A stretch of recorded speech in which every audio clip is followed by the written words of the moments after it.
Ile Polski faktycznie jest w Polsce? Zachód nas wykupuje. Ci skandynawscy, holenderscy i inni w tej chwili inwestują i kupują jednorazowo po 1500, 2,5, kilkaset mieszkań. Zagraniczne fundusze inwestycyjne inwestują w Polsce. Ale rynek dominują duże korporacje i duże sieci. Po pierwsze, nie chcę, żebyście myśleli, że mam coś przeciwko inwestowaniu w Polsce. Uważam, że jest to potrzebne i pobudza naszą konkurencyjność. Jednak nigdy nie zabezpieczyliśmy się wystarczająco dobrze przed dominacją finansową obcych podmiotów na naszym rynku, a teraz wszyscy przez to cierpimy. W końcu spójrzcie na ceny mieszkań w centrum Warszawy. Te ceny są irracjonalne i przypominają te z Paryża, Berlina i innych największych miast Europy. Już nie mówiąc o tym, że na Złotej 44 lub w Kosmopolitanie nie da się kupić praktycznie nic poniżej 3 milionów złotych. A nawet jeśli już coś faktycznie jest, to nie więcej niż 40 m². I w tym miejscu podkreślmy, że jest to cena za mieszkanie, a za te same pieniądze w innych miastach wojewódzkich można by postawić całkiem fajny domek, ale mniejsza. Skąd to wszystko się bierze? W 2021 roku aż 17% wszystkich nowo powstałych mieszkań trafiło w ręce zagranicznych funduszy inwestycyjnych. Na rynku deweloperskim będziemy mieli pewnie przetasowania. Mniejsi deweloperzy, którzy byli finansowani kredytami bankowymi, będą mieli kłopoty, będą oni wchłaniani przez większych deweloperów, albo będą przejmować ich fundusze zagraniczne, które ostrzą sobie zęby na rynek nieruchomości w Polsce. I to, co do tej pory było sporadycznie obserwowane na rynku, czyli były fundusze zagraniczne, które kupowały deweloperów mniejszych wraz z ich całym parkiem ziemi albo inwestycji, no teraz będzie to coraz częściej. Nieraz wykupują one całe bloki. Zresztą jak przejrzymy ogłoszenia w sieci, możemy znaleźć też te, które oferują hurtową sprzedaż mieszkań za kilkadziesiąt milionów złotych. Jak wylicza dla Gazety Wyborczej Marcin Kałuski, rzecznik Urzędu Statystycznego w Warszawie, w stolicy na ponad 1 000 000 mieszkań blisko 207 000 jest obecnie niezamieszkałych. To niemal 20%, czyli prawie 1/5. Wiele osób zdecydowało się na lokowanie swoich oszczędności, czy też inwestycyjnie kupowanie mieszkań. No i to doprowadziło do takiej sytuacji, że w zasadzie w dużych miastach, na przykład w Warszawie, 20% wszystkich mieszkań stoi pustych, nie jest wynajmowanych, przez to, że właśnie są pewną lokatą kapitału. Także tym sposobem doszliśmy do takiego punktu, gdzie z jednej strony 4000 osób czeka na mieszkanie komunalne w Warszawie, a z drugiej strony mamy 200 000 pustych mieszkań w mieście. Można przyjąć według bezpiecznych szacunków, że 20 w porywach do 30% wszystkich nieruchomości w Polsce nie jest własnością Polaków. A jeśli dodamy do tego fakt, że obecnie zadłużenia w postaci pożyczek i kredytów ma ponad 15 milionów Polaków, czyli 40% z nas, to co by tu dużo mówić? Te pieniądze też pochodzą z zagranicznych banków i funduszy, więc realna skala tego, ile faktycznie Polski jest w Polsce, jest ciężka do oszacowania, ale spróbujemy to ustalić w toku tego materiału. Co więcej, wśród 100 największych firm w Polsce tylko 39 to firmy ze znaczącą rolą polskiego kapitału. W krajach zachodnich czy Chinach jest na odwrót. Tam firmy rodzinne stanowią zdecydowaną większość przedsiębiorstw działających w tych państwach. Właśnie tak wygląda to m.in. w Niemczech, Francji, Wielkiej Brytanii, Stanach Zjednoczonych, we Włoszech, Hiszpanii czy innych rozwiniętych gospodarkach. Co więcej, prawie co trzeci wytworzony w Polsce produkt odbierają niemieccy nabywcy, więc w tym miejscu rodzi się pytanie, co faktycznie jest nasze i jak silną gospodarkę budujemy jako naród. Zatem ile Polski jest w Polsce? Tym pytaniem zajmiemy się dla Was w dzisiejszym materiale. Zapraszam Was do oglądania.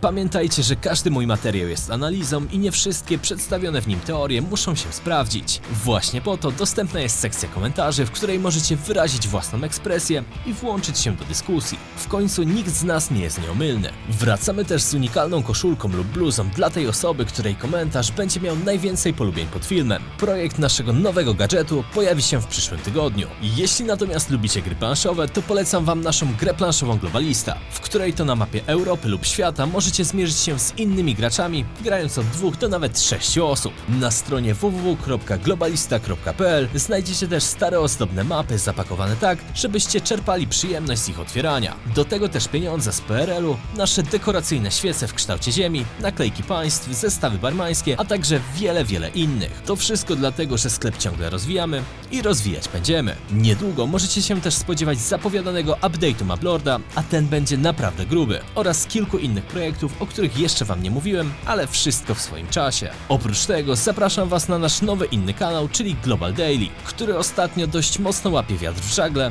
także możecie wbić i dołożyć swoje wyświetlenie. Link do nowych filmów, sklepu i innych naszych rzeczy znajdziecie w opisie tego filmu. A teraz wracamy do tematu. W 2019 roku rekordowy poziom 37,1% osiągnął wskaźnik dotyczący udziału firm z kapitałem zagranicznym w polskiej gospodarce. Tak wynikało z analizy Polskiego Instytutu Ekonomicznego. Natomiast ponownie według tygodnika Polskiego Instytutu Ekonomicznego w 2021 roku w naszym państwie działało ponad 23 tysiące firm z dominującym kapitałem zagranicznym. Łączna wartość tego kapitału ulokowanego w naszej gospodarce wynosiła 231,5 miliarda złotych. Porównując to z 2020 rokiem, według danych GUS poprawiliśmy ten wynik o 7,4%. Z roku na rok dominacja zagranicznego kapitału w Polsce przybiera na sile, a my w zasadzie nie stworzyliśmy systemu, który uchroniłby mniejsze i czasem nawet te większe polskie firmy przed utratą konkurencyjności na rzecz zagranicznych gigantów. W końcu jak można tłumaczyć to idiotyczne wręcz prawo, które weszło w życie na początku 2022 roku, czyli tak zwany Polski Ład. O ile pamiętacie, to mówiłem wam wówczas takie rzeczy i zacytuję wam teraz mój odcinek. Polski Ład natomiast, który realnie miał dotknąć korporacje i zwiększyć kwotę wolną od podatku, w rzeczywistości uderzył w małe i średnie firmy, a nawet w zwykłych ludzi pracujących na etacie, takich jak na przykład nauczyciele, bowiem niemal wszyscy muszą płacić nowy podatek pod nazwą składki zdrowotnej, która mieści się w przedziale od 4,9% do 9%, w zależności od formy opodatkowania, jaka została wybrana. No cóż, jak wielokrotnie podkreślał pan Sławomir Mencen, z którym nie zawsze się zgadzam, ale w kwestiach podatkowych ma sporo racji, tworząc wówczas spółkę komandytowo-akcyjną można było ten podatek obejść. W ten sposób płacąc 17%, a nie tak jak małe firmy 23,9% licząc składkę zdrowotną. Co oznacza, że możecie zarobić 1 milion, 2 miliony, 3 miliony, 4 miliony i zapłacić od tego 17,3%. Do tego, jako komplementariusz spółki komandytowo-akcyjnej, nie płacicie ZUS-u ani złotówki składki zdrowotnej, ani złotówki daniny solidarnościowej, bo danina solidarnościowa i składka zdrowotna nie są liczone od dochodu z dywidendy, a jako komplementariusz spółki komandytowo-akcyjnej macie dochód z dywidendy. I ten komplementariusz nie płaci też ZUS-u. Nic więcej nie płacicie. Możecie zarobić kilka baniek i zapłacić od tego 17,3% dzięki spółce komandytowo. Biorąc pod uwagę przewagę kapitałową zagranicznych firm, duże zamówienia składane przez duże firmy wpływają też na niższą cenę produkcji, a dodatkowo nieraz pracownicy, zwłaszcza z młodszego pokolenia, wybierają korporacje kosztem małych lokalnych firm. Nawet nie tyle o zarobki, co pewien pseudoprestiż. Finalnie więc nie ma co się dziwić, że Polacy, próbując swoich szans w biznesie, muszą posiłkować się tą memiczną wręcz januszerką, z której wiele osób się śmieje. Inaczej w przeciwnym wypadku za chwilę zwinęliby żagle. Oczywiście nie bronię takich zachowań jakkolwiek, ale dobrze, żebyście mieli pojęcie, skąd one czasem się biorą. Dane Ministerstwa Rozwoju i Technologii z początku 2023 roku nie napawają optymizmem, bowiem w pierwszym półroczu 2022 roku przedsiębiorcy zawiesili ponad 161 tysięcy firm, natomiast zamknęli ponad 104 tysiące. To niemal 29%. Rok 2022 był pod tym względem rekordowy. Zamykają się głównie ci mali, ale i nie tylko. Niemniej w ostatnim czasie jestem niemal przekonany, że gdzieś obok was splajtowała piekarnia, warzywniak albo jakiś mały serwis z komputerami i tym podobne. Co więcej, to nie koniec. W 2022 roku mieliśmy rekordową liczbę niewypłacalnych firm. Jak podaje Puls Biznesu, to ponad 2700 firm, które miały problemy z płatnościami. Co za tym idzie, zagrożone były wynagrodzenia ich pracowników i stabilność pracujących polskich rodzin. Więc ów cud gospodarczy, który ostatnio wieścił prezes Narodowego Banku Polskiego w postaci prawdopodobnie uniknięcia recesji, nie jest owocem tylko polskiego kapitału, ale w dużym stopniu także tego zagranicznego. Tym, że mamy polski cud gospodarczy, ośmielam Państwa do używania tego określenia, wbrew tej jakiejś szaleńczej propagandzie i czarnowidztwu, które się w części mediów przelewa. Nie będę mówił, co to są za media, no ale to nie są media z polskim kapitałem, oczywiście. Więc to jest to skrzywienie jakby obrazu. Mamy do czynienia z polskim cudem gospodarczym, dlatego że między innymi, że mamy polską walutę.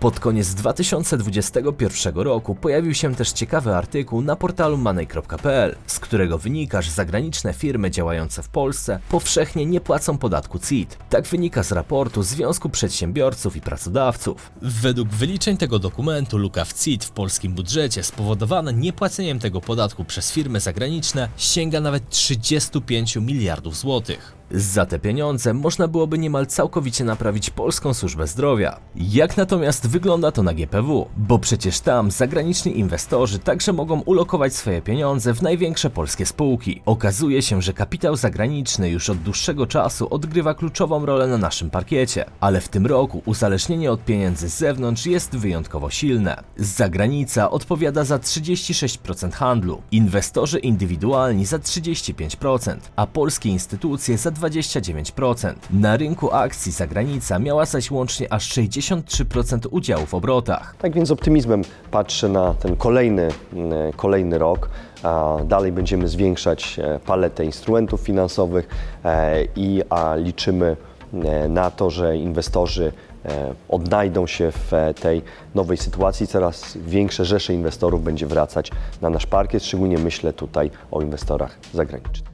W 2022 roku niekwestionowanym liderem listy najaktywniejszych pośredników był amerykański Goldman Sachs. Jego udział w rynku przekroczył 16%. Drugi w zestawieniu był Morgan Stanley. Jego udział to 9,86%. Podium uzupełnia krajowy rodzynek w gronie najaktywniejszych firm, czyli BM PKO BP z udziałem 8,81%. Jednak teraz czas na nieco bardziej przyziemny temat, wszystkim dobrze znany, czyli zakupy w sklepach. Okazuje się, że w przypadku produktów i usług spełniających dwa kryteria polskości, czyli wytwarzanych w Polsce przez firmy z polskim kapitałem, z każdej złotówki wydanej na taki produkt do krajowej gospodarki wróci aż 79 groszy. W przypadku produktów zagranicznych firm, ale produkowanych w Polsce, kwota ta wyniesie 76 groszy. Natomiast dla produktów w pełni zagranicznych, a tylko sprzedawanych na terenie naszego kraju, z każdej złotówki przeznaczonej na ich zakup pozostanie w Polsce jedynie